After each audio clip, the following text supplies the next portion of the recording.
Welcome back to the Nullified Take channel on YouTube, Twitter, and also now Instagram for the very first time. I'm your host, Chris, and with me today is my co-hosts, Kahuna and Mucky. It has been a very long time since all three of us have been on the same podcast. I've had Kahuna stay with me throughout the last couple of months, do all this extra content on the channel when it comes to the challenge, Survivor. He's not left my side, but Mucky has gone deep into the Traitorverse. I feel like he may even believe he is a traitor himself at this stage. I don't know. It's possible.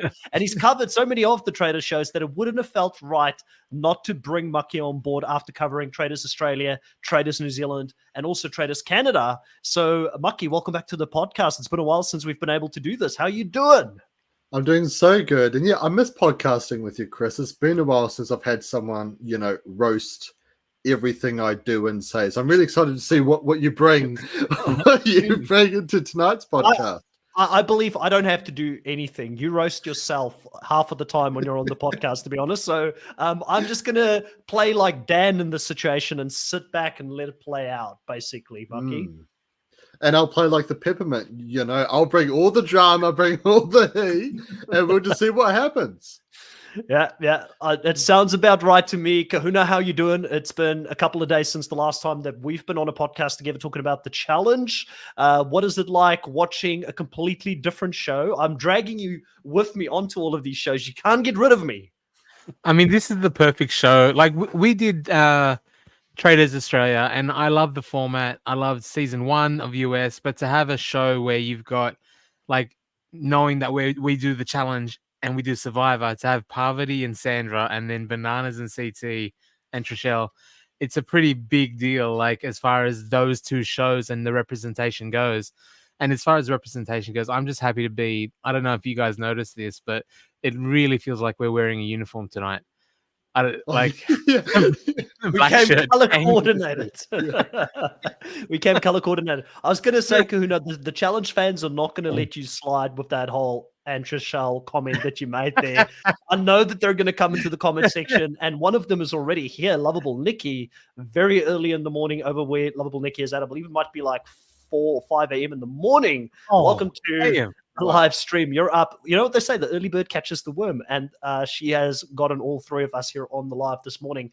Very different time, and I'm just, to be honest with both of you, I'm just happy that we get to talk about the show and that we actually can fit it into the schedule, because it has been a struggle this week to find a time slot that would mostly work for all of us. And probably I'm the biggest culprit, because how dare I have a full-time job that is keeping me busy at the moment and making it hard for us to podcast. But I'm really happy that we've been able to come together so we can talk about this show. And King Cooper, welcome to the live as well. Good to have you here. Must be early in the morning for you as well. Let us know. I've seen you before in the lives, I believe challenge lives, but let us know what time it is over where you're at the moment. Kahuna, what's your thoughts? What's your thoughts about this show? You mentioned there we've got challenges on the show. We've got survivors on the show. For me, being an OG Big Brother fan, we've also got some of the, before Big Brother for me became a watered down version of what it used to be. We've also got some Big Brother legends in this game. So for me, it's even better because I'm getting to see it from all of those different sort of shows coming together, legends coming together. Yeah, I mean, I do love the overall idea of the Traitors, the format of the Traitors.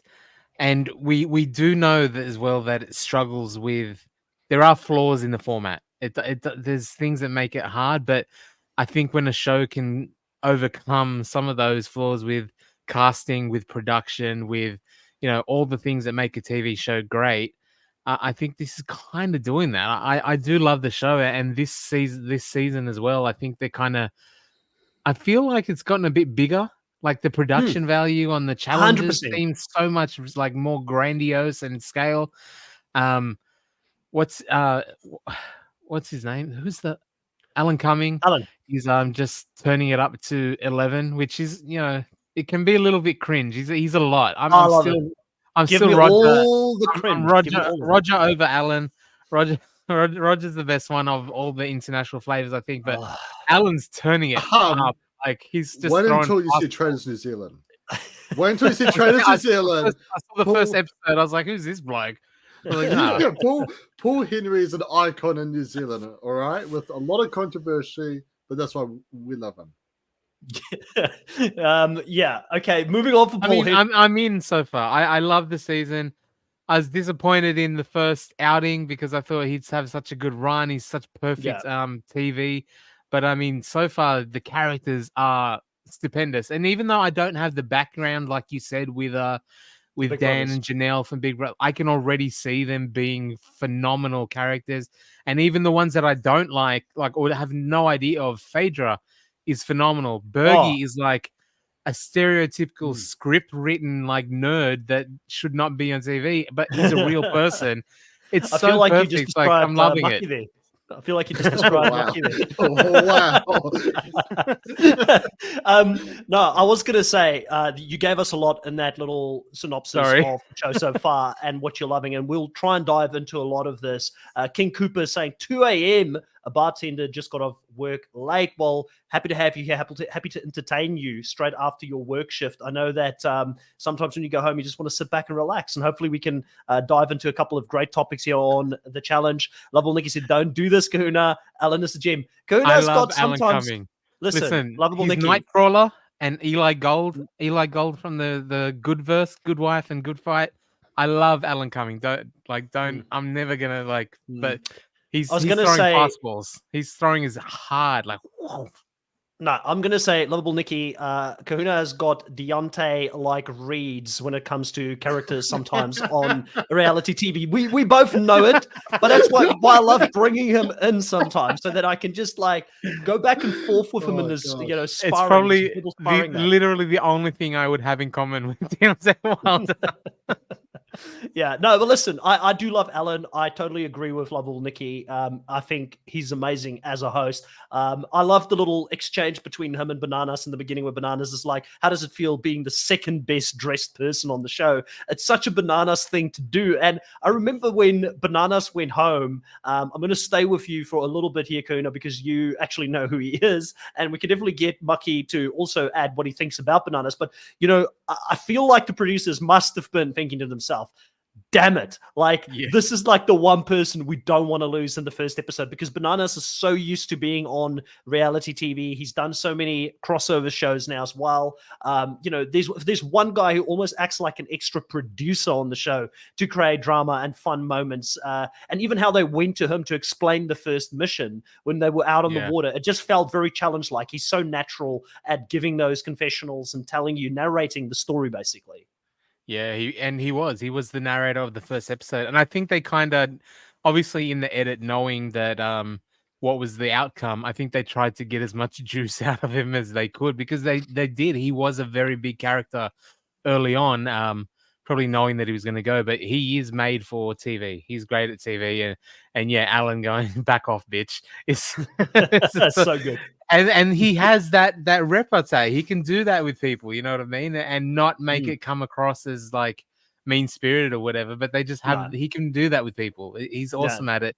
And they would have been spewing that he wasn't there for sure. Morning, Lena. Welcome to the live as well, saying that Bananas is great for TV. Mucky, what's your read on Alan? How do you feel? Are you as low on Alan as Kahuna? Do you have that same read? I'm not low on him. Do you believe that he's bringing a bit of, not much needed flair to the show? I know you're a person, you're cultured, man. You love a bit of flair on reality TV. What's your take on it? I mean, honestly, I'm just glad that Kahuna's getting the mucky treatment and not me. Normally it's you two are bashing on me, but now it's you're bashing on Kahuna. but tell me, shared the tell love me Mucky equally. doesn't watch the challenge ones without telling me Mucky doesn't watch the challenge ones. Because I cough it, Mucky. Don't worry, man. Yeah, no, I really enjoy Alan and a lot of this cast. And I know I said in our group chat a few days ago, but I feel like the Traitors show works best when you know who the players are, right? So I feel like it's like the cast should always be somewhat of a celebrity or reality stars cast, because I feel like you can really get in behind them. They really bring that drama. The three of us covered Traitors Australia, and for the first half or first quarter, a lot went down because you had players like Luke who had already been in other reality shows. But kind of after that, it was just really dead. A lot of people playing it safe. No one's really wanted to do anything big. But here we see in the first 2 episodes, it like majority of the cast has done other reality shows before, so they're willing to go above and beyond, play big, make big moves. I was shocked when Larissa went straight after Dan in the 3rd episode. I was like, wow, like that's a great read. And the fact that she was able to be like, you know what? She may not necessarily get the votes for this, but she's still going to throw it out there and still cast a vote for him. Whereas with just a normal cast, you won't have that. Well, you know what the biggest shock for me was in this first week, and for those that are listening to this, we're just going to jump all over the place with the first 3 episodes and different things that have happened. And we're going to talk about some of the highlights, things that sort of stood out for us in those 3 episodes, because it's kind of hard to cover 3 episodes within an hour and a half. But that's sort of, I feel like, the easiest way to talk about the highlights. And feel free to throw things in the live if you're here, if you want us to discuss it as well. We will definitely bring it up like we always do. The thing that stood out for me the most was that 2 people that I wouldn't necessarily have rated coming into the show. They're not coming from a reality TV kind of background where it's all about backstabbing, lying, cheating, playing the social politics type of game. I guess The Bachelor could be to a certain degree, but I kind of always look down on them. And those that do follow the Nullified Take channel knows I'm not the biggest love show fan, so if you want to put me through torture, get me to watch one of those shows like Love Island or Bachelor. I'm very impressed by Pete. I feel like Pete's come out of the woodworks as someone that is actually using a strategy that we've not seen in Traitors as of yet. And Mucky, I haven't watched Traitors New Zealand, so you can speak to if you've seen this strategy on Traitors New Zealand. But him and Kevin having that conversation prior to this last vote saying, hey, the way we keep ourselves in this game is by creating fake heat around us at each other, which potentially will mean that the Traitors will want to keep us in the game a bit longer. I thought it was a very interesting angle that we haven't seen play out on the show yet. And I didn't expect it to come from someone that didn't play in a competitive reality TV show, if that makes sense. Well, I mean, as a fellow bachelor myself, I feel like you're really underestimating the strategy that goes behind all the bachelors, right? They have to play all those poor, beautiful women into thinking that they're going to be the special ones. And then he'll cut them off after, each episode. And as we all know, the relationships never last after the show anyway. So he does eventually cut all of them off. And I feel like, it's a strategy we haven't seen before. Pete, I feel like it was definitely a good idea to try and, just vote for your number 1 ally. But I think the only issue is that it seemed like there was not much that was building up. like, I mean, maybe it's just an edit, I don't know. But it sort of felt like it came out of nowhere, and everyone's sort of reactions were like, what? You get what I mean? So it could potentially end up being interpreted as, oh, they're just throwing a vote, and there's obviously such a traitor's move, not taking a specific side. So I thought Pete delivered it better when he was saying his reasons as to why he's going for Kevin. And then obviously Parvati also tried to throw something at Kevin in that moment. So maybe he's a little bit more insulated.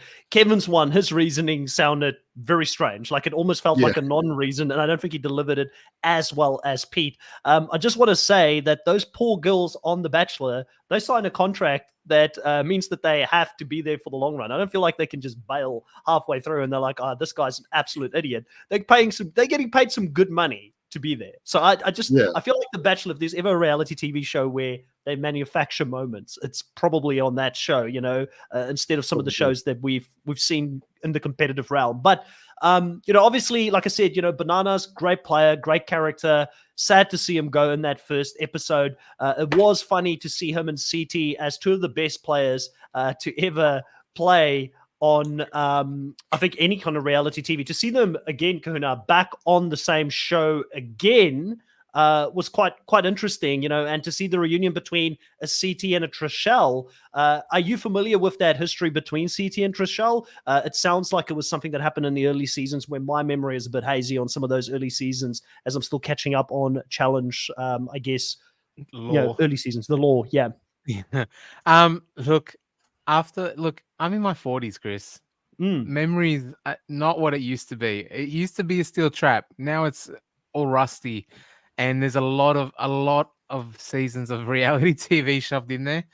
I do know, obviously, I've watched all the seasons, but I don't remember specifically what happened there. Feud. Yeah. We've got Lovable Nikki and Blood Money and a couple Trashelle was in a lot, so I know, I believe it when she said it. I was like, yeah. Because she used to get in a lot of fights back in the day. In any case, I got my cap on. I love Shin Baddie. So that's Star Wars for those who don't know. Aaron, welcome to the live as well. Blood Money, welcome to the live, saying hello to everyone. Blood Money saying Parvati versus Sandra.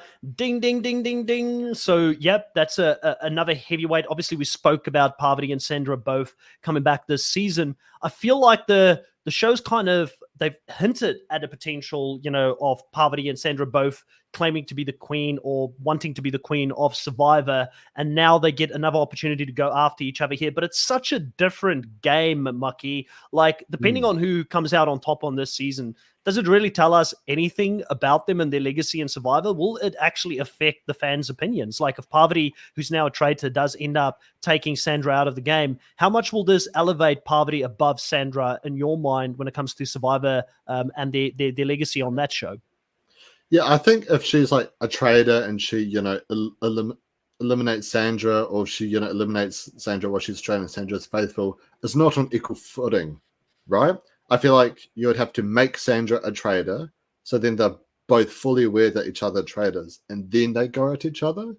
Then I guess, you could have that actual question: does this make Parvati a better player than Sandra? If Parvati does take out Sandra, or is Sandra a better player, etc., etc. But yeah, you're right. I feel like if they're not on the same equal footing, then it doesn't really relate to Survivor, because it's really just a game about everyone's perception, right? Because in Survivor, you've got the threat levels and all that sort of stuff. There's no really such thing as the threat level in Traitors. It's more so just, are you a traitor? So it comes down to if people think if you're a traitor or not. Yeah, listen, I've said it many a times on the show myself before that Traitors is fun to watch. I don't think I would want to play it. And I stand by that decision. It has not changed for me. I'd much rather be a commentator, enjoy the shenanigans. I know that Kahuna and Maki may be open to it in the future if the call came. But for me, I don't know if this is the kind of game that I would want to play, because I feel like if you're not a traitor, you're just at too much of a disadvantage in the game. And the show is really there for us to almost make fun of or laugh at the expense of the faithfuls who get it so miserably wrong all the time. Like, you kind of need to be on the side of the traitors almost throughout the show, because the balance is so off in my mind. And I agree with you. If, Parvati were to win out over Sandra here, it doesn't say anything about Survivor, which is a different game. It doesn't change the legacy there. Sandra will still be 2 championships in. Parvati will still have 1 championship. There will always be the debate about should Parvati have won that season, because in a lot of fans' minds, maybe mine as well, I can see why people say this. Parvati played a lot more actively in that season compared to Sandra, who had a very subtle, under the radar sort of game, and she was good at jury managing at the end of the day. And Parvati just got taken down on the ship because of who she was associated with in that game. Which, could she have controlled it? Could she not have controlled it? Who knows? But it doesn't change the history on Survivor for me in any case when it comes to this. I do want to move. Yeah, go for it. I like to think of it not necessarily would impact their legacy on Survivor itself, but their overall, in the 90s there was this American football player named Deion Sanders, right? One of the greatest players, but then he also in his spare time played professional baseball and wasn't as good at baseball, and it didn't affect his legacy as a football player. But it does sort of add to his tool bag as an overall awesome athlete. Like, it's not his football legacy, so it's not necessarily Parvati's Survivor Legacy. It wasn't Cerise Survivor Legacy, but it's another notch on the thing. It's another tool in the belt. It's another feather in the cap that says this person's awesome at this type of show. Like they are an overall TV 100%. athlete. You know what I mean? Rather than like Bananas has done a million shows now from cooking, which doesn't add anything, but you can say get him on a show like House of Villains and he goes deep because he knows how to play that game, right? And on this one, goes out incredibly early, pretty much because he was seen as such a threat, right? Yeah. Like, so and you give power to someone like Dan. Yeah. He's not going to let someone of Bananas' stature stay in the game. Dan's a gamer. He's cutthroat. You would have picked that up in the first couple of games and how he plays this game. There's no emotion when it comes to it. He'll make the most logical decision in the moment. And I do want to come back to that and talk about how he's played so far. Was Bananas the right move? In my mind, definitely was 100% the right move. But I'm going to read a couple of comments here. Everyone says Sandra's side eyes at Parvati are amazing. Totally agree. Lena says Parvati is a good player. However, Sandra will always be the queen. Totally agree, Lena. Blood Money is saying, what do you think of John, the ex-politician from the UK? And Blood Money, very good question. You're kind of leading where I wanted to go with this next question. What are we thinking about the cast as a whole? And let's start with John here. He has a very big reaction when the Traitors get selected and really struggles with the moment and the intensity of all of them being there, taking this big gasp, obviously saying he's got asthma. And then in the very next episode, he outruns people that are like half his age, Kahuna, on the show. What is your thoughts about John so far? He's amazing. I love this bloke. Like, this is what I was saying. Listen, Kahuna has wild characters. You heard it here first. Kahuna has finally found a politician that he loves, because believe me, Kahuna does not like politicians in general. Though. It's probably because this guy's retired, right, Kahuna? He just is so exuberant. Like every confessional, it sounds like he's just done a line in the bathroom. He's so excited. And then it really looked like it when he was in the chat, just freaking run, Forrest, run. He was just pumping, like, so into it, like 110% effort. It's like maximum effort. I love that. Yeah, I just want to bring up, we can't bring up comments from Instagram as of yet. So every now and again, I will periodically look at Instagram Live to see comments on there. And there's a few people that have joined us on Instagram Live as well. Blood Money, I can see you're in both. We've got a couple of other people there. Cousin Cooper, welcome. Chiwi Chip, or Yup, I should say. Nil Hills, Nil on there as well. And then Sheldon was there. Sheldon asking, will Sandra and Parvati work together on season 50? I don't think so. I think, especially on Survivor, I think in Traitors, they can let bygones be bygones for a little bit, depending on who the cast is as well. Like if maybe a couple of players from a sort of certain era in Survivor that are not being represented very well on the show, it would be in their benefit to work together. But if they are coming back at season 50, I just don't see them, like, they'll never be able to fully trust each other. Just like in this game, I know Sandra and Parvati know that they'll have to take each other out at some stage. And I'm intrigued to see who's going to win out on this one. Obviously, Parvati has the advantage. And if Sandra does take Parvati out before Parvati can take Sandra out, that would be pretty impressive to see happen. But I do want to move on from that conversation because we have spoken about Sandra and Parvati a bit already. So, Maki, I'm going to move on from that conversation. No. It's okay, it's John. something completely different. All right. Yeah. It's so, as you all know, I like to pick one player who I will go to bat for and will die on the hill for, right? We had, Sneaky Steve, like legit right here, Sneaky Steve. We had Sarah from Traitors Australia. There's a new player this season. And originally, it was going to be John. But then we get a confessional, guys, from a very special lady, Ikinsu? Is that how you say her name? Yep. Did you know that in her confessional, she said that she believes in aliens and conspiracy theories? So therefore, there's a chance she believes in Bigfoot. Bigfoot. Oh, here we go. That was amazing because she goes, "I'm not just beautiful. I'm also really smart. I believe in aliens." Like, wow! Listen, aliens. I'll give it. Aliens. I give it to her. Like, I mean, I think that if you don't think there's a possibility of aliens existing, then you're just a lazy thinker. Conspiracy theories, she needs to clarify which conspiracy theories she believes in, because I feel like, that would determine if she's like a flat earther. I would look at her differently maybe than other conspiracy theories that are out there, So, but I get where you're coming from, Kuna. I personally need to know if she believes in Bigfoot or not. Because if she believes in Bigfoot, hit up. Slide in the DMs, Mucky. I will. Slide in the DMs. Number one. Do you believe in Bigfoot? just don't mention us. Don't mention this podcast. We don't want her to be thinking the Nullified Take channel is sliding in her DMs to be asking her about Bigfoot. Okay, we don't need to be doing that. I reckon if it was confirmed that she actually believed in Bigfoot, Mucky would turn into Bergie when he was talking with her. I just turned bright red. Oh man, I loved how Bergie was like, "Hot girl." Literally. He would have been the perfect pick for a traitor. While we're on the subject, so obviously, Mucky has now picked his new player that he hasn't seen play before that he really likes. Kahuna, who's the player that maybe coming into this show that you are backing all the way, a player that you weren't familiar with prior to coming into this show? Like, who's standing out for you? Who's popping? Phaedra. Phaedra's awesome, man.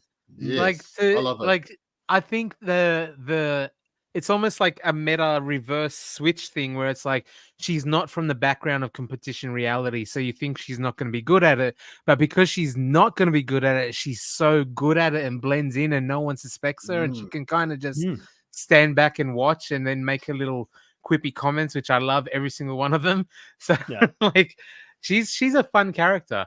And I didn't know Janelle, but she seems pretty great as well. I think she's going to be a force to be reckoned with on the season 2.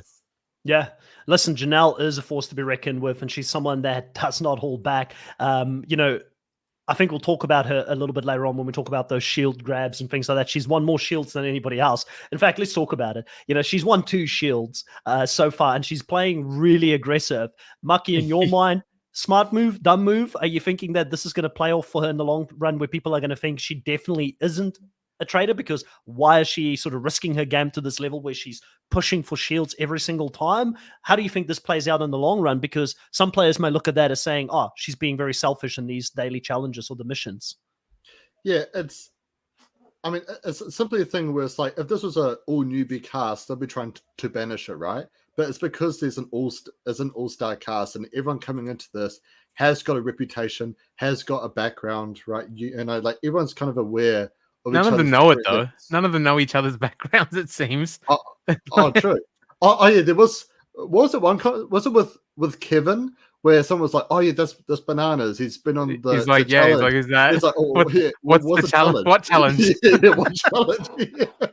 No, but the challenge. The challenge. Yeah, but I feel like in terms of grabbing a bunch of different shields, everyone knows that this is a competitive game, right? Like you fight for your life, whether you're a traitor or a faithful. You're trying to secure the shield. So I don't think people are thinking too much about it. Whereas if this was an all newbie cast, I feel like they'll be trying to read into that too much. But since it's an all-star cast, I don't think it's always such a dangerous meta and a balance that you walk, because if you go too hard, if that works, Chris, if you successfully go after shields to the point where they won't think you're a traitor, then the traitors go, this person has no chance of ever being banished. Then we kill them. You know what I mean? Like it's you go too much the other way, and you're always in danger from being banished by the group or being murdered by a traitor. That's why I say this game is so freaking hard to play. You say too much, you get in trouble. You say too little, you get in trouble. You have trouble breathing, you get in trouble. You just stare at somebody the wrong way, you get in trouble in this game. So it's really hard to formulate a game plan that is going to keep you off people's or out of people's mouths, basically, when it comes to banishment. And like you said, if there's no way that you're a traitor, if the traitors think that you're playing too hard for these shields, nobody's going to think you're a traitor. They could also get rid of you. I do think that Janelle has somewhat of an ally in Dan. I don't think he will be taking a swipe at her very early on. He's probably looking at her as a number that he can utilize within the game. They have played Big Brother together. They're both legends of the game. There is a certain level of respect between the two of them. I don't think there is much bad blood, even though he voted her out. Dan is just such a smooth charmer that he can do that kind of thing and get away with it, and people will still not feel bad or betrayed by him, especially in that Big Brother realm. I guess he didn't, he won the first time and he got second the second time. He got the Russell Hans treatment where people said he played too hard to get to the end, and they didn't end up voting for him. He should have been a two-time winner. He dominated both seasons that he played. And for most people, just coming into the show, there is no bigger sort of, I think, reputation than Dan, Sandra, Parvati, Bananas, and Siti. Those are all legends of their shows that are playing the show. And we spoke about that in the preseason. And in my mind, Dan is right freaking up there. I was a little bit surprised that he was picked as a traitor, but we'll talk about that in a second. It's the right decision to make him a traitor because you don't bring somebody back from retirement after 10 years when they said they'll never do reality TV again without making them a traitor and not a part of the main show. But I do want to come back to Lovable Nikki's comment because I don't want to move on from Phaedra 100% as of yet. Lovable Nikki is saying production definitely watched Real Housewives of Atlanta, I believe that is. Phaedra is the perfect pick. She's my person as well, Kuna. She's knocked me out of my freaking socks coming into this. I might even go watch some Real Housewives of Atlanta, and that's a far stretch for me just to watch her in her element because she is bloody good with these one-liners, these confessionals. Amazing. She kind of reminds me a little bit of if they had Annabelle on last season and they actually made her a traitor, which is what they should have done. I think the season would have been very interesting. And I'm glad that they picked her. I thought it was a stellar pick. Across the board, what do we think about the format of them picking two traitors and then the two traitors having... And in fact, let's talk about Dan because I teased it a little bit. I've watched Dan. I'm a fanboy. I know he's one of the best to ever play reality TV. What's your thoughts, Mucky, of Dan as a game player coming into this show so far? What has been your observations as a new fan or a new sort of, I guess, viewer that is seeing him play a reality TV competitive show? Yeah, I really like him. He's actually very similar to Dan Singh, who played in Traitors New Zealand, which is very quiet, very methodical, and also very cutthroat. I can see Dan potentially cutting both Parvati and Phaedra just to keep him one more vote in the game, essentially. And yeah, I really like what he's bringing so far. He did cop a little bit of heat in the last banishment, though, and I'm a bit worried if there isn't a new drama that stirs up pretty soon, maybe he might be the first traitor out. And I do want to add to that for people who are not aware of Dan's legacy and where Dan comes from.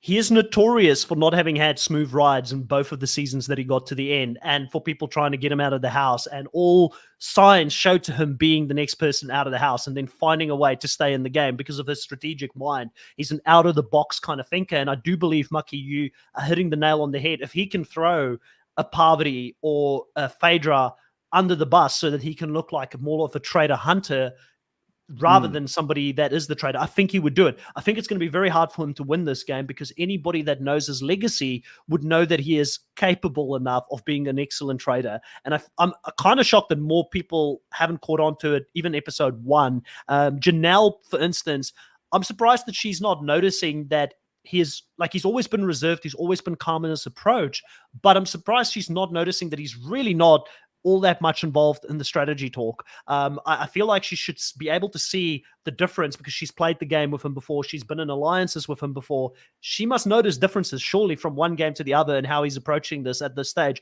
And there's been no talk about that. And maybe conversations have happened between the two of them that we're just not privy to. The edit is not showing us. But I do want to emphasize that on Dan's 2 seasons, the first season he played, his ride or die, the person he thought he was going to go to the end to, got voted out first in the first season he ever played, and he was at the bottom, potentially to go next, and he found a way from being potentially the second or third vote to go on and win that season. And then in his own show, he also, in the second show, he also had a point where he nearly got taken out. And there is a very famous moment in Big Brother history called the Dan funeral for a reason, because he played dead, played possum, tried to say he gave up. I'm not going to make it past this thing, just to concoct a plan with the head of household to still get himself out of it when people drop their guard. So he's a very crafty player. He's definitely someone that I think in this position can get himself out of it. So 2 things I'm really looking forward to on this Dan traitor position right now is, can he find a Dan's funeral moment on the Traitors. You know, they're going to a funeral next week as well. So that is already a good omen for him.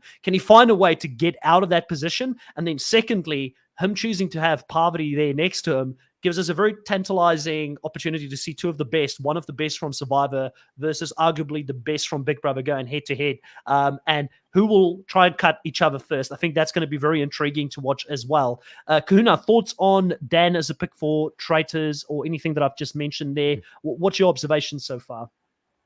Yeah, I mean, knowing his reputation based on mostly what you've told me and from the online community, you have to use him, and it seems to be a really good pick. But I am worried that, like, already through 3 episodes, that his methodicalness in a game where like this maybe actually might backfire. Might not translate. Yeah, yeah, and the fact that, like, by the way, Larsa Pippen going from I have really special hearing and I heard the material move, as wild and crazy and out there on left field that is, to going the fact that it was Bananas and then Marcus is 2 men back to back. That's someone taking out competition. That's not a woman. That's a man. I'm like, whoa, like, how do you go from I could super hear material shuffling, which is just complete bullshit, to like a really smart actual like theory that really worked well.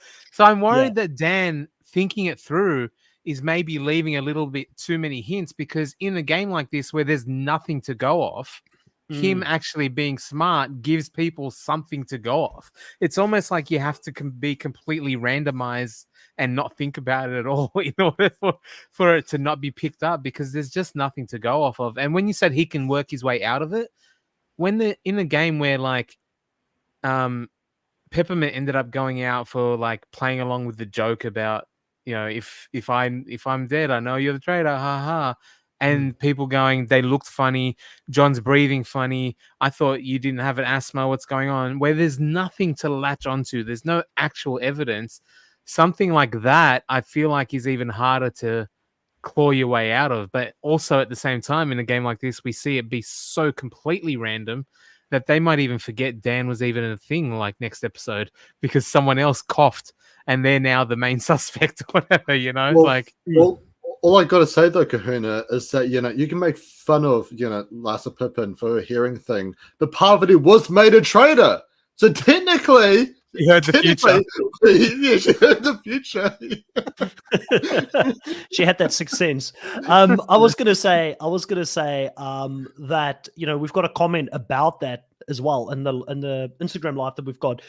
Sheldon here saying, when Larissa said that she was sus of Parvati because of the host's movement, that should have been against the rules in social deduction games we can mod kill someone for saying that. So when they play the online versions of it, it's not allowed. But to me, it's fine. It's all fair game. Like, this is a game of social deception. Like, so even if she didn't believe it, painting the target potentially on someone else isn't a bad thing. And I do think by her doing this, she kind of played into Parvati becoming a traitor, because I do think Dan did this on purpose. Like he said, choosing Parvati was because there was also a hint thrown out within that first round table that, believe me, a player like Dan did not choose Parvati by accident.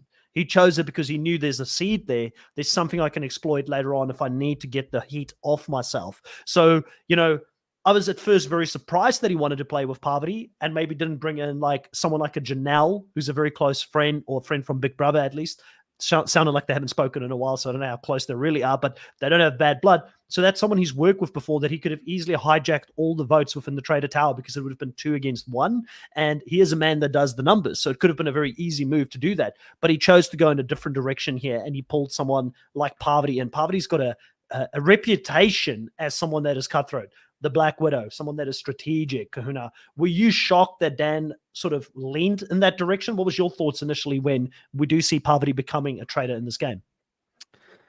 It makes sense when you go, she would be an awesome traitor, but then you go, well, shit, she might be a really awesome traitor and then betray Dan as well. Like, she's dangerous. And as much as she'd be great if she's on your team, she's the perfect pick if you know with 1000% certainty that she won't betray you. If you can lock in and be right or dies, then she's awesome to have on your side as a traitor. But she's just so dangerous and so capable that I don't know if I could ever really feel comfortable sitting next to her, with her having that ability to backstab you at any point as well.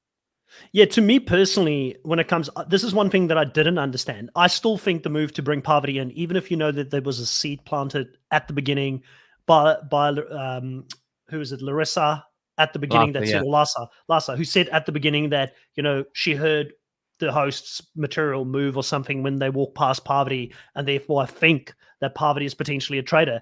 It's such a far-fetched theory that I don't know if anybody's going to believe it in the first place.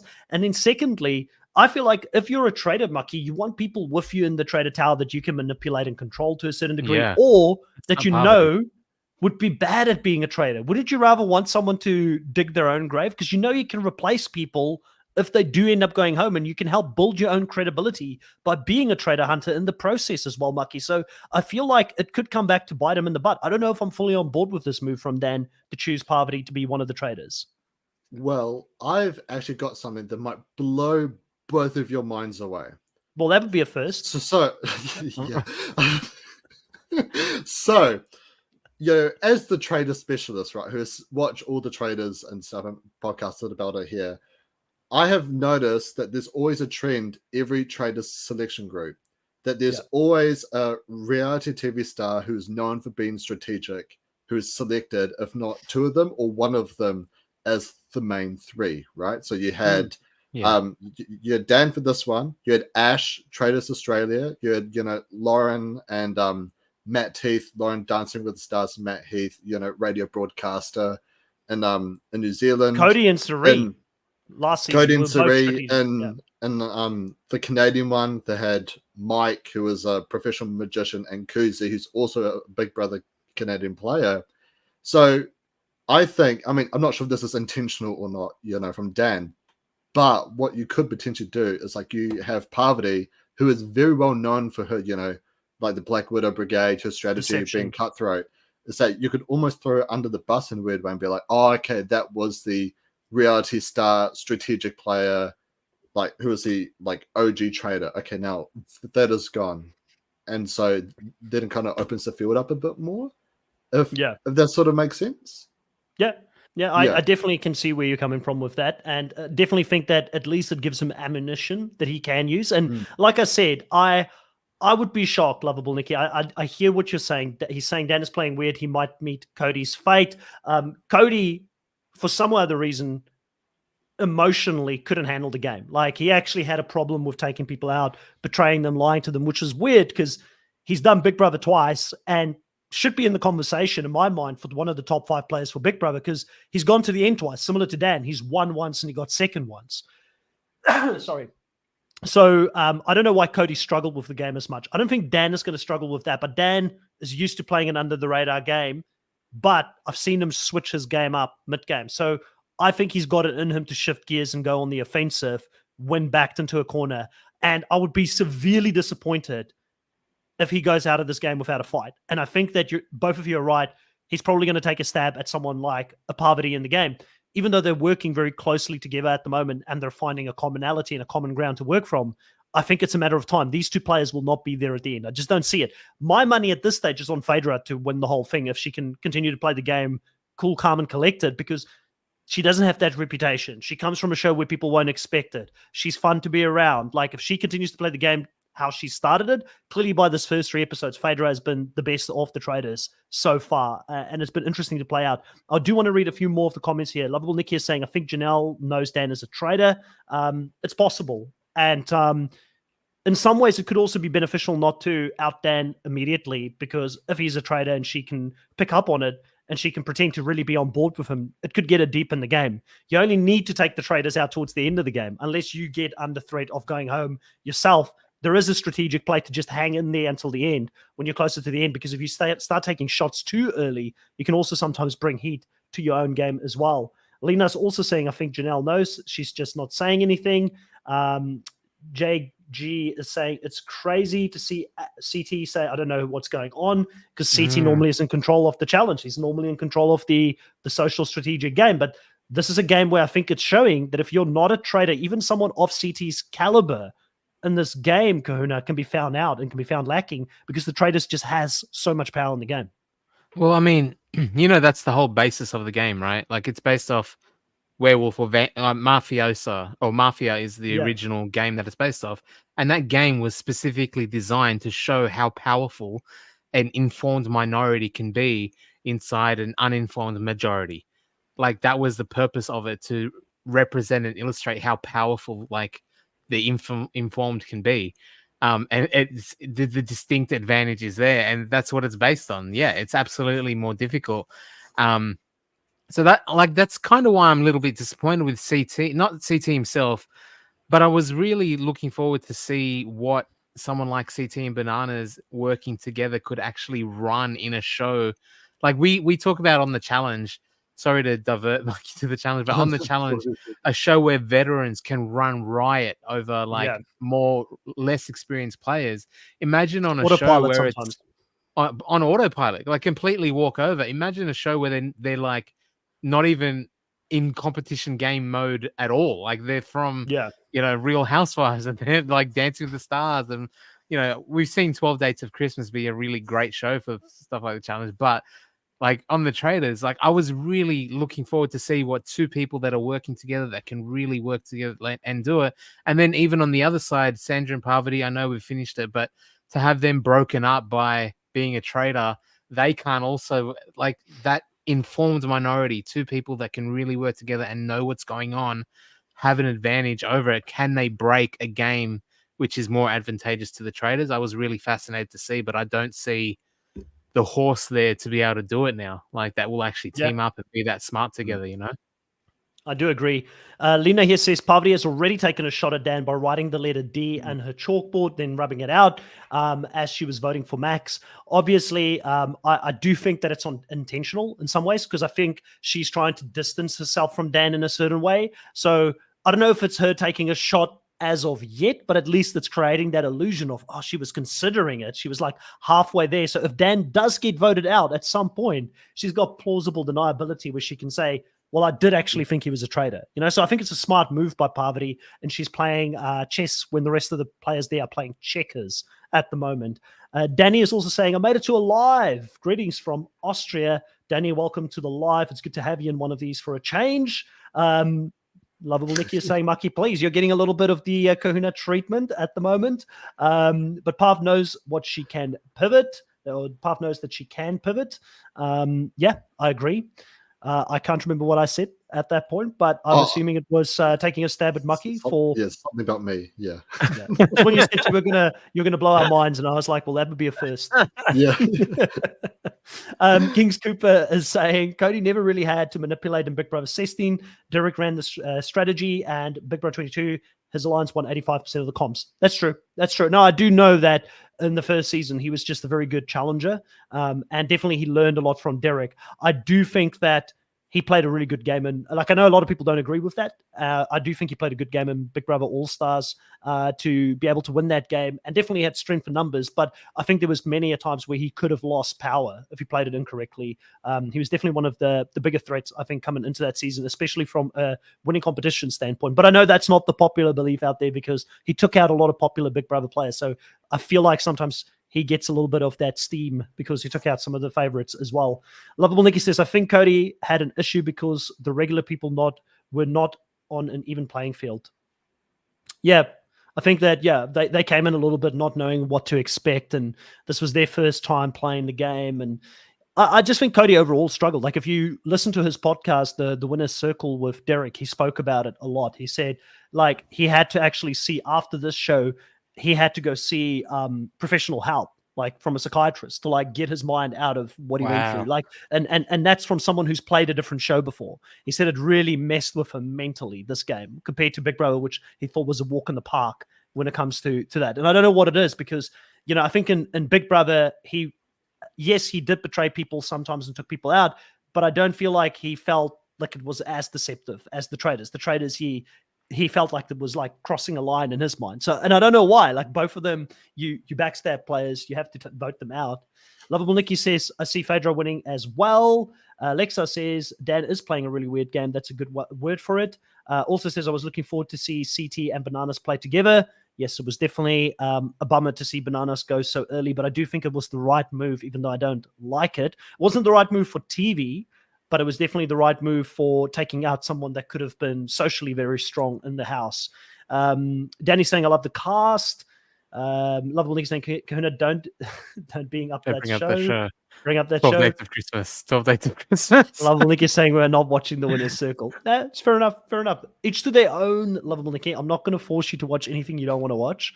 But yeah, it was interesting to see these three traitors come together. Now, one of the things I've been pretty critical about in the game has been the format of it sometimes. And Kahuna kind of took a stab at it earlier, or sort of mentioned it, that it looks like they've added to the game a little bit here. From a production standpoint, 100% agree. The camera work is much better. The challenges, the daily challenges, the missions seem to be better than the previous ones, which were very repetitive. I felt like from some of the other shows that we've seen, like Traitors Australia felt like a copy of the previous one for me. Like they were using the same sort of missions over again. It was very budget production.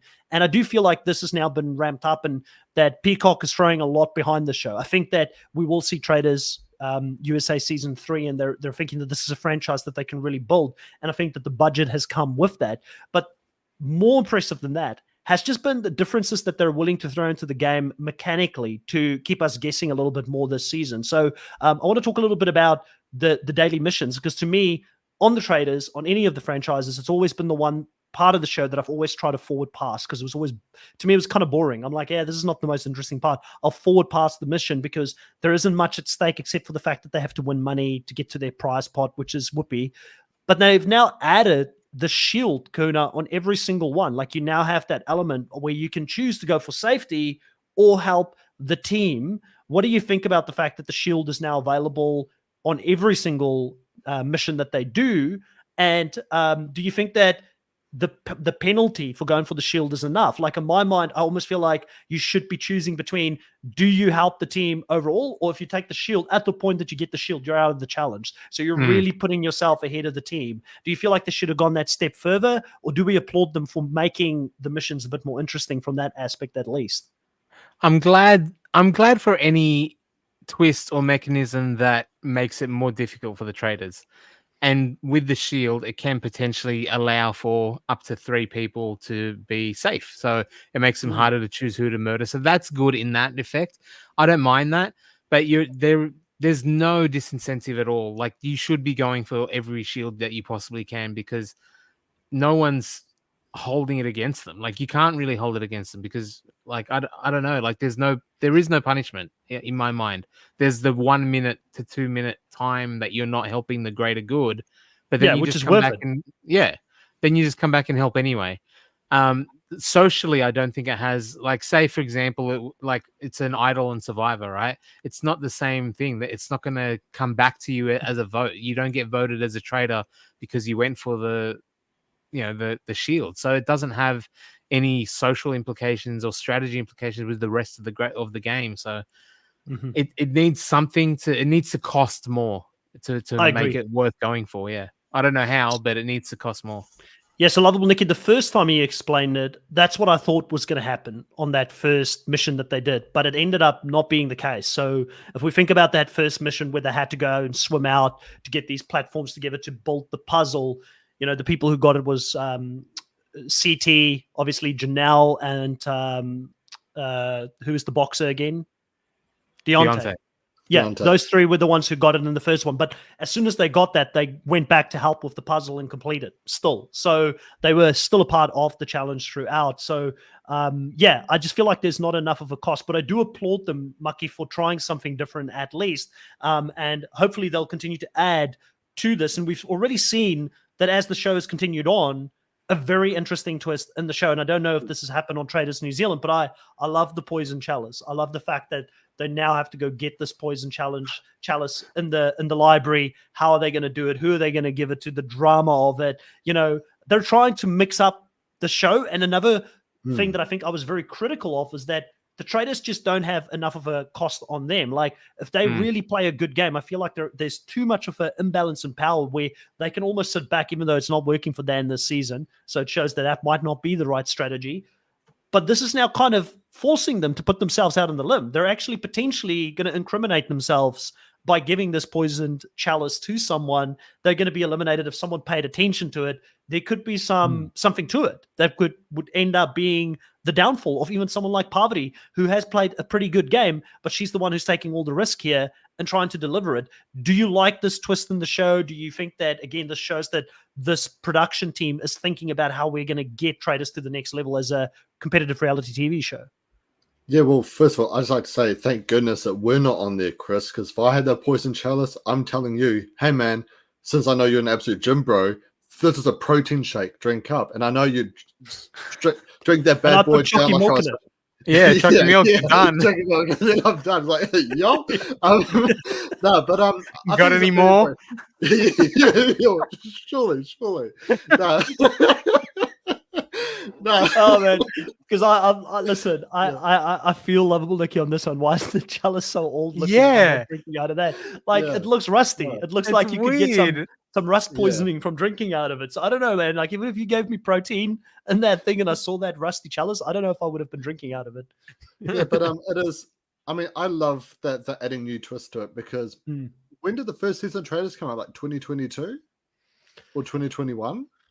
I feel like the first one was the beginning of 2020. Well, the first USA one was the beginning of 2023. It was January, February 2023. Yeah. And then the first ever Traitors was Traitors UK, I believe. You're testing my knowledge, and that was the year prior, so it was 2022. Yeah, so it's still like a completely brand new show, and we've seen how Survivor, it has evolved with all these different advantages and twists. Some may be, hated by fans, some are loved by fans, right? And I think the same with Traitors. I think there's so much room to play with different advantages and twists. I would love if maybe at the end of, like, let's say for like a challenge, if it's an individual one, you then specifically could potentially get a hint on who, like, one of the Traitors could be, if that makes sense, right? Just add a bit more spice and element to the game. I feel like that could be very interesting, or even like an idol or something could spice up the banishment votes as well. So yes, still a new show. They've still got plenty of twists to play. I really like the poison chalice, and I think it could potentially come back to bite Parvati in the butt. But at the same time, I love that now that there is some kind of consequence for Traitors, because the last Traitors we covered together was Traitors Australia, and Sam just steamrolled that whole season. Yeah, you know what I mean? I totally agree. Totally agree. And I think it also puts it into perspective for me. Like, there's certain things about Sam I didn't like in Traitors Australia, and still don't like. And I won't spoil everything for people who've not seen Traitors Australia. If they do want to go watch it, he was one of the Traitors, but we won't talk about placement or anything like that. There's certain things that still annoys me about, certain things he did on the show. But you have to give him respect when you see great players like Dan struggling with the power of being a traitor. And then you've had someone like Sam, who came from, he was an unknown, he was just a normal person playing with celebs, and he did a bloody good job. Like, it actually puts extra respect on his name for how he played that game, in my opinion, in any case. Lovable Nikki here saying Mucky is hilarious. Love seeing him on the lives. So Lovable Nikki, if you'd really like Mucky's lives, what I would say is he's going to be on Australian Survivor coverage with us. And Australian Survivor is fun. We have a lot of fun. This trial will be doing Australian Survivor. Sneaky Steve was born. Yeah. Sneaky Steve was born. He's got some wild takes. That's all I'm going to say when it comes to reality TV in general. So if you want to see a little bit more, we'll get him on. And maybe at some point, we'll finally get him to watch a bit of Challenge. And maybe if the Challenge USA 3 comes out, you can make a guest appearance, Mucky, on one of the lives. All I gotta say is, Kahuna, Brighton. Not even for Mucky, Lovable Nikki. Don't break his heart. Don't break his heart on the live. Not watching Survivor. But Kahuna will tell you, my favorite Squid Game player was Brighton.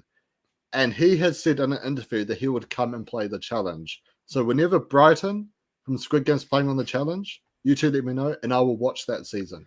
Yeah. So we already know, Lovable Nikki, that Mucky would be a Young Buck fan if he was to watch the challenge, because Brighton would fit right in with the Young Bucks if he was to play that game. And I know that's going over Mucky's head completely. King Cooper here saying...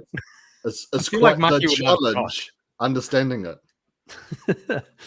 King Cooper is saying not to bring up the challenge again, which I already did, but there are better one team working towards a singular goal than the control phase on season 39. It's true, and it's because they've got very experienced people who helped them through this first daily challenge, and the fact that CT was there, Bananas were there, you had people like Dan, Parvati, all really good game players that came together to talk them through how to do that first sort of puzzle that they had to put together. The second mission was an interesting one. Let's talk a little bit about that. What did you guys think about the whole mission where they had to go running, they had to get these scarecrows based on answers, completely threw Marcus under the bus here by saying that he's the most trustworthy person. Clearly you got to take that person out of the game because no one thinks that they're the traitor. So production did him dirty by bringing this competition up. And then we had the very fun moment, obviously, with Peppermint as well. And that was hilarious to watch. What was your thoughts, Mucky, of this daily challenge? And would you have been able to keep up with John, more importantly? I don't know, because if there was chocolate milk at the end of it, if there's chocolate milk, put me up against Usain Bolt, and boom, I'm smashing him. Right, 1 second, 100-meter sprint. Yeah. But no, it was a great challenge. One of my favorite Survivor challenges of all time is the touchy subjects one, right, where you do have questions about other players, and it does kind of make you think, maybe that person is least trustworthy, or maybe that person is the biggest threat to win the game, right? And I loved that maybe if these questions were a bit later on in the game, I feel like it could really spice things up. Dan is being way too quiet right now. What's up with that? Peppermint is the favorite right now. How are they still around? If that sort of makes sense. So yeah, I loved the idea of this challenge and where it was sort of going, but I think it could really make a huge impact if it was a bit later on in the show. What's your thoughts on that, Kahuna? Yeah, I mean, you're right. I think potentially, and someone actually said it in the comments here. Alexa Power said, I thought that the challenge with the Scarecrows felt very heavy-handed production interference and affected the game too much. The fact that you mentioned Marcus being trustworthy, Peppermint being most popular, and then all of a sudden they're the next two to go, was that, a little bit too much thumb on the scale from Was it too production. early? I liked it, but maybe was this challenge just done a bit too early in the game? They should have given people time to settle and for natural sort of relationships to form and different targets to be created before they maybe went in with this. Because I do think it's a fun challenge, but it does give the traders so much information in the game when they're playing it and they're running next to these people in the game. So definitely agree with Lexa Power that it felt like a bit of interference there. Lex is saying, I think it was actually not similar to touchy subjects because not every contestant was included in the game, so it was very uneven. Yes, I agree, which screams production interference like Ben finding idols. Okay, whoa. Oh, no.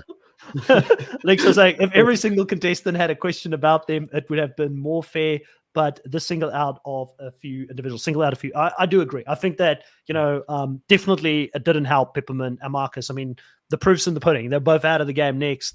So early on I feel like there wasn't much that they could have done. And I was quite interested to see how Marcus was going to play the game. And I would love to see Marcus Jordan come back and maybe play in another show. Do you think that Marcus Jordan could maybe make a crossover to something like the challenge? Like it would be in his wheelhouse? It seemed like him and CT got along pretty well. I felt like in those early stages.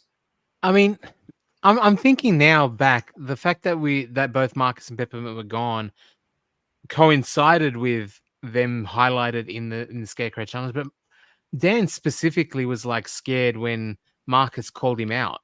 You're right. Sort of pointed out strategy, right? And he said, "You're not talking strategy at all. You're not contributing. You've got nothing. You're just really sitting there doing nothing." So is it really Lasso's read, or is it Marcus's read and Lasso's just continuing on? Because they would have spoken about this, and next thing you know, Marcus is taken out.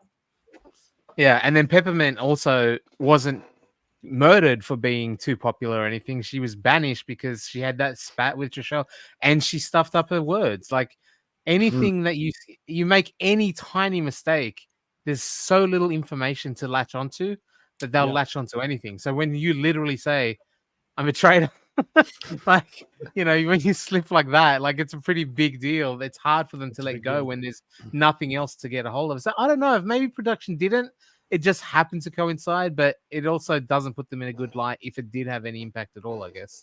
I do agree with Lexa. I think it is heavy interference because, like, unless they only chose to show us a small portion of that challenge, the portion that made sense, but they actually had all of these contestants involved, but we just didn't see it on the show because they wanted to condense it for, let's be honest, most people who watch these shows was going out. They edited exactly who was, because most people who watch these shows, they're not like us. They're not like Lexa, who's looking into every little angle of what potentially could have been. Like, they're just like, what will make sense to the average viewer who doesn't do deep dives into the show or think strategically and just want to watch it very casually. And this will make sense from a storytelling perspective as to why they went home, So I don't know. And that will be interesting if these interviews with these contestants at the aftermath of the show, after the season's concluded, it'll be interesting to see what they come up with to tell us in regards to how that sort of played out.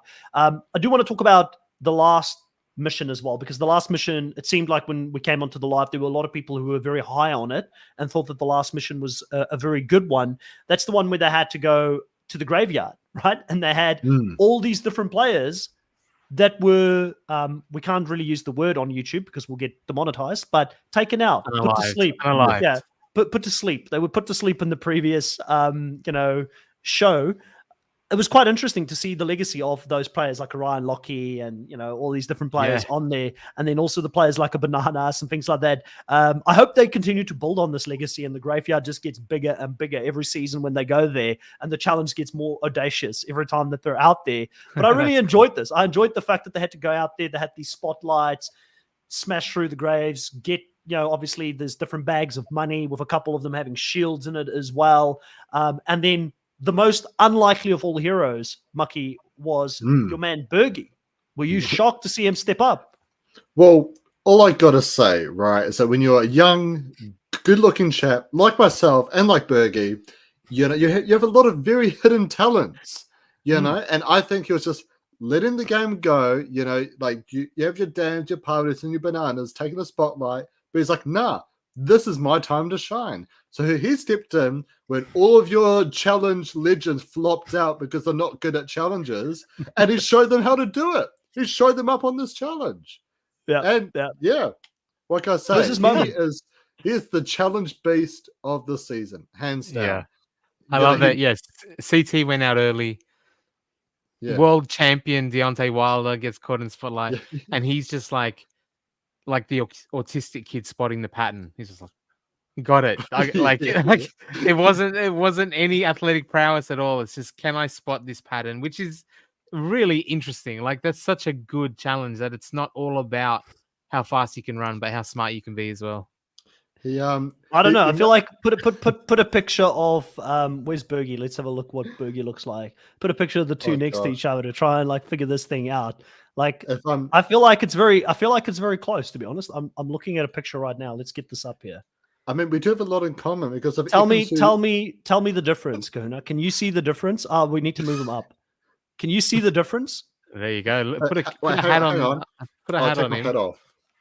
Let me just get all my hair. Put it back on. Put it back on. Put your hat back on. Yeah, put your hat back on. You look better with a hat on.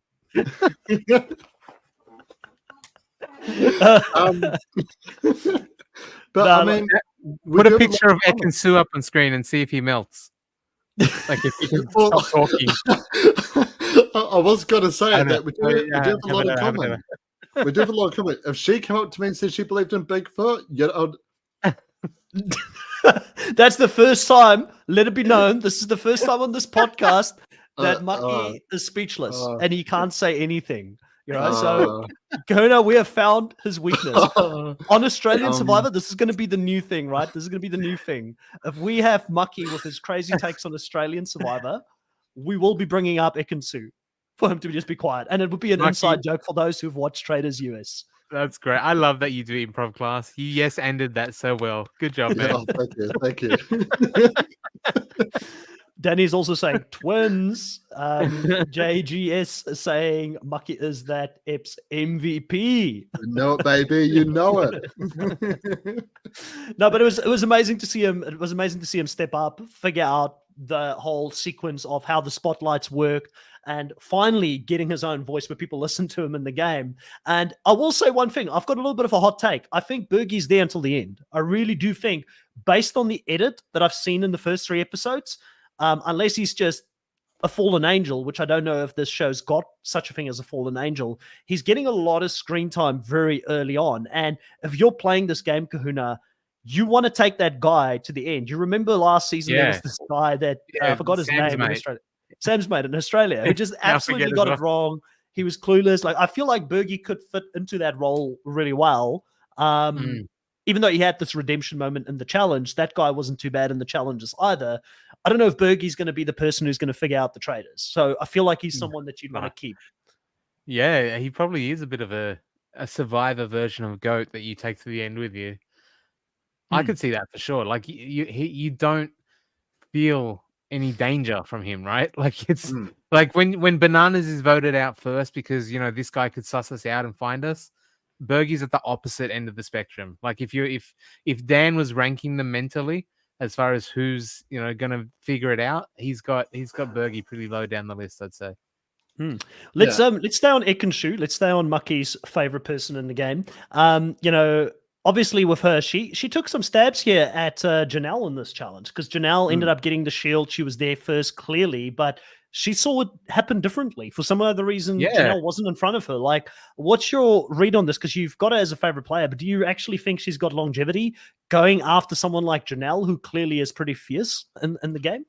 Well, let me introduce you, lovely gentlemen, to a strategy I like to call the Bigfoot strategy. So the idea about Sasquatches, right? So basically, those who don't know Sasquatches, you're going to lose everybody. No. Just hear me out. So basically, it's sort of like hiding in plain sight, right? Where people like know you're there, but also don't believe that you're there, right? So I think what she's doing is that Janelle, she's got a much more bigger profile than her, and so she's just throwing some heat onto her, right? Because from my perspective, it did kind of look like it was Janelle who was being quite rough. So what Mucky is saying is, Kahuna, she's trying to create this rivalry between the two of them, so that if the challenge ever did like a survivor, a rivalry season in the future with some different reality TV crossovers, maybe Janelle and her do get onto that team together. And I mean, Janelle would be a pretty strong beast to be teamed with in such a scenario. She's playing the long game in this case. I always love how Mucky's views get completely tainted by whatever lens he watches it through, right? And he really just said that Janelle was the one in the wrong there because of the way he feels about Ekin-Su.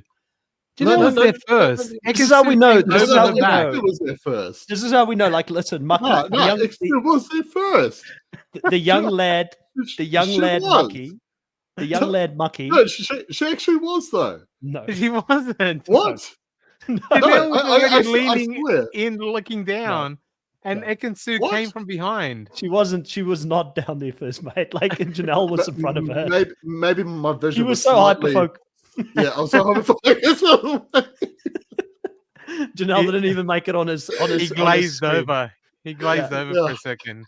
Oh gosh. Yeah, like, you know, I think you brought up a valid point there, Kahuna. Like, you know, I know Mucky really wants to play reality TV, but if he does, I don't know if he can like take his heart out of it, his emotions out of it, and play that cutthroat, calculated game. You know, he'll have someone out there like Ekin-Su, and then he'll just lose sight of the prize at the end. You know, so I don't know if it's a good thing for you, Mucky. Stay with us here on the Nullified Take channel. We'll keep you safe. You know, you can have your comments here. We'll tolerate it. Lexa here is saying Bergie's edit is giving Jake from Survivor 45 vibes. Yeah, I can actually see that, Koda. I think it's a good comparison to a certain degree. It's going to be interesting to see if he can actually continue on with that edit to the end. But I do agree. Like, Jake for me was a fun character, but Jake really was not in control of that game, and he was kind of dragged to the end because people knew he wouldn't get votes, right? So yeah, I do agree with that. Is there anything else on this specific challenge that you guys wanted to talk about? I think it was pretty good. Obviously, we had the only person we haven't spoken about really is the third person voted out, which was Max. What did you think, Kahuna, of Max's bizarre gameplay? People have said Dan's played a bizarre game up until this point, but Max would just like listening on conversations and then halfway walk out of it. It happened from the first episode where Dan and Parvati was talking and he's out of it. And then you get this other group coming in and they're like, hey, join us. And he's like, no. And he just walks off. like he just felt socially very awkward and he couldn't read people correctly. And he said that he read a lot of people through dancing and he's had to deal with all different types of people. It didn't show on the show when it mattered. First of all, the fact that he said he thinks that dancing exposes him to a wide range of people. Like there's a lot of people that will never dance, like let alone with him. I think that's a funny call. But like, yeah, if he had a different analogy where he was like, listen, I'm out there dancing with people. I got to learn to move to their rhythm. If they're a beginner, I've got to be at their pace. That's what's going to prepare me for the game. I would have been like, oh, yeah, that makes complete sense. As a dancing partner, as a teacher, you've got to be patient with people, move to their rhythm, get in line with them. But clearly that was not the line he was going with. No, that's just funny. Like, I can read people so well because I dance with such a variety of people. No, there's a very specific type of people that would take dancing lessons with you. It's a very niche list, man. But on a show like The Traitors, again, when there's so little to go off of, any type of quirk in behavior is seen as suspicious. Any type of like sideways glance is like, what are they? There's such paranoia. To walk into rooms and act like an absolute weirdo and then back out again and do it to multiple people just to make more people uncomfortable. And then, Deontay. And also his defense. And also his defense at the round table. What was that? Like every time people said something about him, he would just turn it back on them. Oh, actually, I think you're the traitor. Like it just and he never addressed the fact that they called him a traitor. Instead of saying, I'm not a traitor, he tried to divert the attention away instead of attacking it head on prior to doing it, which was weird. So I felt like there was just something with his emotional intelligence or the social that wasn't there. It just wasn't for me there when he was trying to defend himself. So when we look at the comparisons and we go Survivor and the Challenge, really good crossover. We see players able to go one way or the other. Survivor people being champions on the Challenge. Dancing with the Stars and the Traitors is not the natural crossover show. Like transferable skills between Dancing with the Stars and the Traitors. Max not showing it. Yeah, 100%. Lovable Nikki, yes, we'll keep him safe. The young mucky stays right here on the Nullified Take channel. Lexa saying Max was being so freaking weird, all caps. Why was he acting like that? And then she also says, I love Max and Dancing with the Stars and thought he'd be incredible at this game, but he was just being weird. But I actually do agree, being on Dancing with the Stars exposes him to people from all walks of life. So he should have been more emotionally intelligent. I kind of disagree with you, Kuna. Oh, well, that's not a first. There's a lot of people in the life that disagrees with Kuna sometimes. Even with me, I know it's hard to believe. People sometimes disagree with me as well. But Lex is saying, I kind of disagree with you, Kuna, about Dancing, not preparing him. Dancing with the Stars in America was the highest rated TV show by leaps and bounds for many years. It's influential and liked by all groups. And then Lexa says, but he just was acting totally inappropriate. I think what Kahuna mentioned was, I think you do interact probably with fans from all different walks of life, but he's coming in with star power, right? In that relationship where people are looking at him as like Max from Dancing with the Stars. So he doesn't really have to put much of an effort in. So he already has that star power where people are like fangirling or fanboying over him being this big part of Dancing with the Stars, where on this show now he's in there with people on an equal footing. These are all celebrities in their own right that have played in other shows. So he's got to put more of an effort in to build those connections. They're not just going to fall over their feet for him. So I feel like that's probably what you meant, Kahuna, right? And in regards to that, or maybe that's a different read completely on it. I do think that something didn't click, and like you said, it just didn't. It didn't look like doing the dancing show, which obviously is more about your ability to perform a routine, really translated to a social strategic game, which is slightly different. Not at all. Yeah, absolutely. Yeah. Is that you, Mucky, that they're looking for in the background there? Probably. They're like Muckies on the loose. So obviously we end this episode on a high with the poison chalice. We've got Parvati there in a room full of people. Mucky, what's your call? Who do you reckon is gonna actually drink out of this poison chalice? Do you think that it's going to be MJ, who she's kind of targeting, or do you think it's going to be someone else? And if it is MJ, how much trouble is Dan in? Because she just called him out in the round table, and Dan was like, maybe you shouldn't do MJ, it'll be too obvious. Well, this just put him under more pressure in this case, because all the power's within Parvati right now. She can actually burn him here.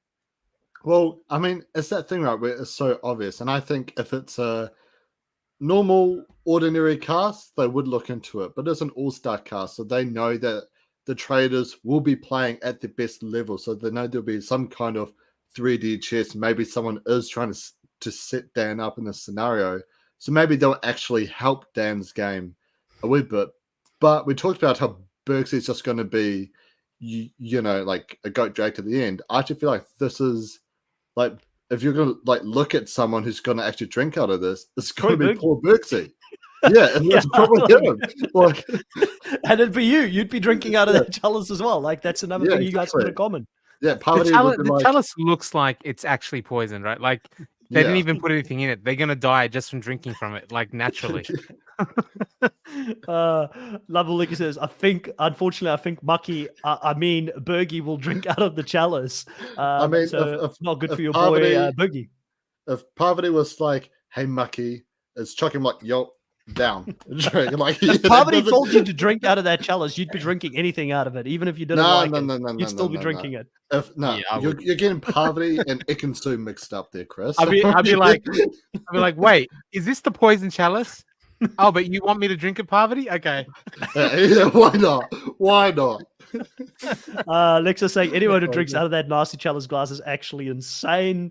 And Lovable Nick is saying MJ would never drink out of that chalice at all. And what's the meta there? How do you, like, besides the protein powder and the chalky milk, what do you do to get someone to drink out of it? Because I feel like Parvati may run into trouble because she's almost like trying to target. You kind of got to go wide. Like, come on, everybody. Let's have, and you just pour multiple. I don't know. Like, what do you do? What's the meta? Poison everybody. Poison everybody in the room. Just say, hey, we're gonna go around the room. Everybody's taking a bit of someone drink this. Who's getting it? Like, there's 6 cups here. The last one to pick the dirty one. You're the last one to get it. I'm just saying, if I was out there, I'm not sharing one chalice with all of those cast members and being like, imagine being number 16 in the row that needs to drink out of that freaking chalice, man. No, I'm saying you pour 8 cups. All right. Someone has to pick up the 8th one, right? And that's probably the last one. But you go, everyone, shots. Come on. And like, why is there one? Are you saying Parvati lost it? Are you saying she's not? She doesn't have that party spirit about her anymore. So what happens when you get them all? I don't know what the right approach is. What do you do to get someone to drink from that? Like, how do you approach that topic? Well, as a spiffing 22-year-old who has not forced alcoholic drinks onto friends and family members, I think what you got to do is just be casual about it. Just be like, hey, like, how's it going? Like, literally just give them the cup. It's not necessarily a question of, like, should you give them the cup? It's that you just hand it to them because by natural instinct, you would want to grab it. And then like, if someone just hands you something, you automatically hold it? Like, if you give someone... You just give them like a rock. I think you do a toast. You do a toast. Like, you'd be like, hey, bananas is gone. Yeah, bananas is gone. He did the toast. But I think you do a toast and you're like, hey, let's drink to the fact that we, did this challenge today and we came out on the other side with 16K. Woo! And then you say, here's a drink. And then you go, let's clink. Yeah. And then you just go for it. I feel like you just got to embrace it. But future, I think, Trader seasons are going to be interesting now because people, if they're students of the game, are not going to trust anybody in the game. We've had Australian Survivor what was Australian Survivor? Was somebody getting a kiss on the cheek, or I can't remember what it was, the kiss of death? I can't remember what. There was a mechanism in this last season as well, similar to this, but it wasn't the chalice, where they had to do something, and I forgot what that was, which could have been different. It could have been like a hug or a kiss or something like that. I can't remember. A kiss sounds like it's inappropriate, so I don't know if it was that. But there was, imagine, like, listen, if Parvati, if I have to take one for the team, I'll go down in flames here. But no. Like, I think people are going to be a lot more cautious of things like this in the future. We're just going to be like, why is this person trying for me to walk out of the door first or touch that book? Or, like, you're just going to be like reading into it a lot more in future seasons when you play the benefit of this show, if they keep doing the celebrities, is that none of them have any clue about any other show that's ever existed besides their own. Yeah. Peppermint's a fan. Peppermint knew what's going on. Like, some people know, but for like people, that's what's surprising for me about Dan. Is that people don't. Well, we may have lost Kahuna there. Oh, yep, you're back. I was going to say, I'm surprised. I'm surprised with Dan because Dan is someone that I would say would be a student of any game he plays. Like he's still a Twitch streamer now. He plays like Among Us and all these different games on his Twitch streams, or used to. Obviously, it's not. This is Among Us. Yeah, this is kind of Among Us, and he was good at that. So I feel like he's someone who would have gone back and watched the show. So I'm actually surprised that he thought he could just be this quiet guy that could go through the show. Maybe he's only watched the first season of the US version and he hasn't watched the Australian version where people have been called out for similar actions before. So it's going to be interesting to see how he adapts in the game. But overall, I'm pretty high on this first three episodes. I've really enjoyed it. I'm going to be sad if Dan goes. I'm kind of team Dan on this. Like, I've been a big fan of his since his days of playing Big Brother. So that's why I always hated when one of my favorite players of any franchise goes on to play the game. CT goes, I'm going to be sad. Parvati or Sandra goes, I'm going to be sad. There's still people I don't want to lose. Yeah, I mean, maybe. Pretty devastating. No, it will be devastating. If you randomly don't see me on a podcast anymore, it's because of that. Love what you say. These men on this live throwing away their game for women. I love to see it. Hey, there's always got to be some guys out there that is willing to go down in flames. I think it just shows that Eric Reichenbach was not the only one. Like, if he can go down in flames, being betrayed by the woman, worth it.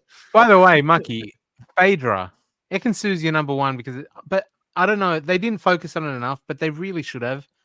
Phaedra is a lawyer who is also a mortician. A what? Yeah, she's an undertaker. She's a mortician. Oh, come on! Like, tell me that's not a combination that gets Mucky's light flicked on, man. Okay, look, I do like Phaedra, I really do, but I don't think you understand, Kuna. It's not every day you get to meet someone who is really beautiful and also potentially believes in Bigfoot, right? Those two things never quite match together, right? So unfortunately, there's a very good reason for that, Mucky. No, there is not. There's not. I know what Kuna's pointing to. Anyways, let's read a couple of the comments here before we close off the live here, everyone. So Lex is saying, I would be afraid of catching rabies from that thing. Why does it stand out so much? It seems so obvious. Also says sharing a chalice post-COVID sounds disgusting, but also this chalice looks like old and scary, and I won't drink out of it. Lovable Nikki is saying these men on this. We've already read that one. Lovable Nikki saying great 3 episodes, wonderful live. Lovable Nikki, thank you for jumping on so early over there. Really appreciate you being on the live as always. We will be back next week to talk about hopefully the next 3 episodes. I'm hoping that it's going to be 3 episodes at a time that they keep releasing. Last year, I think there were 12 episodes in total, which would make it 4 weeks of the show running, because we've obviously got a few shows that will come up in the near future that's going to make it challenging as well. Lex is saying, I feel like Dan had a good strategy, but the cast is very excellent at the game, and he didn't realize it would be so difficult. But if he was playing with the likes of the Redemption Island cast, it would work. Totally agree. He's going up against some heavy hitters here. Lex is also saying we need to figure out a way to keep Queen Sandra in the game. It's not 16 days yet, right? Yes. Will 16 days strike again for Sandra is the big question. Chadu saying, yo, and dropping in with a $2 donation. Thank you so much, Chadu. We appreciate you. You just dropped in at the end of this live stream, but we should be back in business very soon to talk. And please go check, like, if you're watching Traitors, go check out the whole live. I think we had a lot of fun. We spoke about all the highlights from the first 3 episodes, and we'd love to have you back on next week when we do talk about the next 3 episodes. And also Australian Survivor is not far off, and I know you'll be in the lives when that happens as well to hear all of Mucky's great takes on the show. Lovable Nikki saying, no, 1 episode a week. Oh, 1 episode a week. So it's a little bit different compared to what it was last season. And what do you watch the Traitors on? Yeah, I don't know if we can say this on a live. There's ways to get it. I'll put it out there. Yeah, yar, for one of those ways. Maybe get in touch with us on socials, and we'll point you in the right direction, Chadud. JGS3MM is saying, have you ever heard the joke that Bigfoot pics aren't blurry? Bigfoot is blurry. Exactly. All I'm saying is, there's a lot of haters out there. Have you ever seen Mucky and Bigfoot in the same room? That's all I'm saying. I do have a costume at the top of my wardrobe. Don't make me bring that down. Yeah, and also, yeah, Chadud, actually, if you've got a VPN, you can change to the USA and sign up on Peacock TV. It's free, and you can watch it that way as well as support it. Is it? Yep. Ah. Yeah, you can support it. Luciana saying 1 episode a week is going to hurt. I totally agree. Will saying good morning, you dirty animals. Will, welcome in the live. You're sort of catching us at the end of this live, but definitely worth going back and tracking some of the highlights out throughout this first 3 episodes. We spoke about all of them in the live. I think we had some good content there as well. Chad is saying, okay, thanks. Lexa saying, love this late night owl for us in the USA chat live. This was so fun. Hey, appreciate Lexa having you on the live as well so late night. As a night shift worker, it was so nice to catch a live. We will be back on this very weird time for Traitors because that's the only way I can fit it in to the schedule at the moment. So Lexa, keep an eye on it. Maybe next week around the same time, we'll be back to talk again. Lovable Nikki is saying Mucky as Bigfoot next week. She's saying you need to be in the Bigfoot costume next week. If we got a picture of Bigfoot and shaved it, I mean, we thought Bergie, right? I reckon a shaved Bigfoot. How tall's Mucky? Like 6'5"? Yeah, he's tall. He's actually Mucky is really tall. Like you wouldn't believe it. Yeah, he's Bigfoot length. You should see his arms, the way they hang. Size 15 shoes. Yeah. Lexa saying literal Bigfoot. Literal Bigfoot. Everybody, if you've enjoyed this live, please hit a like. Please comment below. That way we know that you want us to do more Traitors content here on the channel. Please consider subscribing if you're new to the channel and it's the first time you've come across it. And yeah, that's it here for this week. A lot of fun talking about the Traitors. We will be back next week to talk some more about the Traitors. And for now, catch you guys later. Wherever you are, have a good day, evening, and we'll catch you on our next live. See ya. Bye.